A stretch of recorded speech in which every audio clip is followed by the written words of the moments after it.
নাটোরের নলডাঙ্গা উপজেলার পিপরুল ইউনিয়নের বাঁশবাগ গ্রামে এক জামায়াত নেতার বাড়ির দরজায় কাফনের কাপড় রেখে চিরকুটের মাধ্যমে হত্যার হুমকি দেওয়ার অভিযোগ উঠেছে। বুধবার ভোরে ঘটনাটি জানাজানি হলে এলাকায় চাঞ্চল্যের সৃষ্টি হয়। ভুক্তভোগী আব্দুল গফুর ওই গ্রামের বাসিন্দা। নলডাঙ্গা পৌর জামায়াতের মেয়র প্রার্থী ডক্টর জিয়াউল হক জিয়া বিষয়টি নিশ্চিত করেছেন।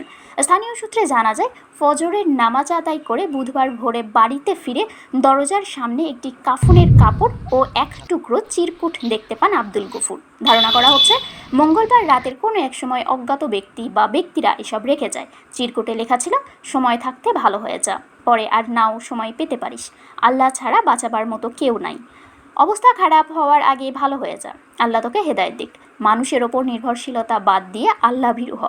ঘটনার পর আব্দুল গফুর ও তার পরিবারের সদস্যরা আতঙ্কিত হয়ে পড়েছেন। তাদের দাবি, কে বা কারা এই ধরনের হুমকি দিয়েছে সে বিষয়ে তারা কিছুই জানেন না। তারা নিজেদের নিরাপত্তা নিশ্চিত করতে প্রশাসনের হস্তক্ষেপ কামনা করেছেন। স্থানীয় বাসিন্দারা জানান, এমন ঘটনার পর এলাকায় উদ্বেগ ও আতঙ্ক বিরাজ করছে। এ বিষয়ে নলডাঙ্গা থানার ভারপ্রাপ্ত কর্মকর্তা নূরে আলম বলেন, বিষয়টি খতিয়ে দেখা হচ্ছে। পুলিশ ইতোমধ্যে ঘটনাস্থল পরিদর্শন করেছে। অভিযোগের বিষয়ে প্রয়োজনীয় আইনগত ব্যবস্থা নেওয়া হবে। বাঁশবাগ মধ্যপাড়া বাড়ি, আমার উপজেলা নলডাঙ্গা, জেলা নাটোর সদর। আমি ফজরের নামাজ পড়াতে বাড়িতে এসে দেখি আমার গেটের সামনে এই দুইটি জিনিস, একটা চিরকুট লেখা আর এই সাদা কাপড় পলিথিনের মধ্যে দিয়ে জোড়ায় আমার গেটে বাঁধে রাখছি।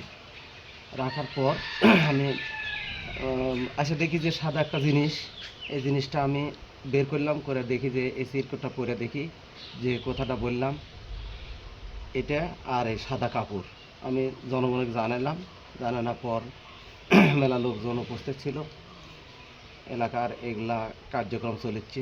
এরকম পূর্বে হুমকি ধামকি, আমি চাঁদাবাজিরও শিকার হয়েছিলাম একবার, এই মাস দেড়েক আগে আমাকে একজন চাঁদাবাজি ফাঁদে ফেলেছিল। ফেলার পর আমি ওখান থেকে আল্লাহর রহমতে উদ্ধার হয়ে গেছি। এখনও এসবের জন্য আমি একটু নিরাপত্তাহীনতাই ভুগিচ্ছি আর কি।